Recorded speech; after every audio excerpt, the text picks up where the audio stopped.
സംസ്ഥാന സർക്കാർ രൂപം കൊടുത്ത ഓപ്പറേഷൻ തൂഫാൻ പദ്ധതിയിൽ വിദ്യാർത്ഥികളുടെയും പൊതുസമൂഹത്തിന്റെയും പങ്കാളിത്തം ഉറപ്പാക്കാൻ ചന്ദേര ജനമൈത്രി പോലീസിന്റെ നേതൃത്വത്തിൽ ലഹരിവിരുദ്ധ റാലി നടത്തി. വിവിധ സ്കൂൾ സ്റ്റുഡൻസ് പോലീസ് കേഡറ്റുകളെ പങ്കെടുപ്പിച്ചാണ് റാലി സംഘടിപ്പിച്ചത്.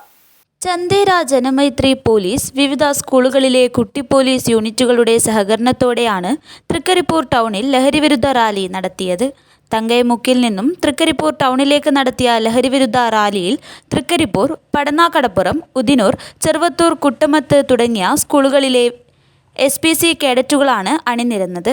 തൃക്കരിപ്പൂർ ബസ് സ്റ്റാൻഡ് പരിസരത്ത് നടന്ന സമാപന ചടങ്ങ് ഗ്രാമപഞ്ചായത്ത് സ്ഥിരം സമിതി ചെയർമാൻ TS നജീബ് ഉദ്ഘാടനം ചെയ്തു. നമുക്കെല്ലാവർക്കും അറിയാം, കേരളത്തിൽ VD സതീശൻ അവരുടെ നേതൃത്വത്തിലുള്ള UDFന്റെ ഗവൺമെന്റ് വന്നതിന് ശേഷം ലഹരിയെ കേരളത്തിൽ നിന്നും ഇല്ലായ്മ ചെയ്യുന്നതിന് വേണ്ടിയിട്ട് അതിശക്തമായ നടപടികളുമായിട്ടാണ് കേരളത്തിന്റെ പ്രിയങ്കരനായ ആഭ്യന്തര വകുപ്പ് മന്ത്രി ശ്രീ രമേശ് ചെന്നിത്തലയുടെ നേതൃത്വത്തിൽ കേരളക്കരയിൽ നടന്നു വരുന്നത്.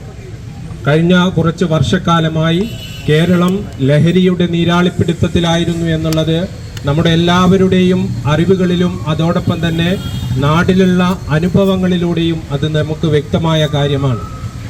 ഈ ലഹരി ഉപയോഗം എന്നുള്ളത് ഒരു തലമുറയെ തന്നെ ഇല്ലാതാക്കുന്ന രീതിയിലുള്ള പ്രവർത്തനമാണ് അത് ഉപയോഗിക്കുന്ന ആളുടെ ഭാഗത്തു നിന്നും ഉണ്ടാകുന്നത്.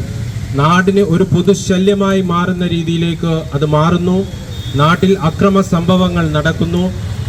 കേരളത്തിൻ്റെ അതോടൊപ്പം തന്നെ നമ്മുടെ നാടിൻ്റെ പൊതുസമൂഹത്തിൻ്റെ സമാധാന അന്തരീക്ഷം തകർക്കുന്ന രീതിയിലേക്കാണ് ലഹരിയുടെ ഉപയോഗം മൂലം ഒരു തലമുറ തന്നെ അങ്ങനെ കടന്നു പോകുന്നത് എന്ന് കഴിഞ്ഞ കാലങ്ങളിലെ കേരളത്തിൽ ഇതുമായി ബന്ധപ്പെട്ടുകൊണ്ട് പിടിക്കപ്പെട്ടിട്ടുള്ള ആളുകളെ എടുത്ത് പരിശോധിക്കുമ്പോൾ നമുക്ക് വ്യക്തമാകുന്ന കാര്യമാണ്.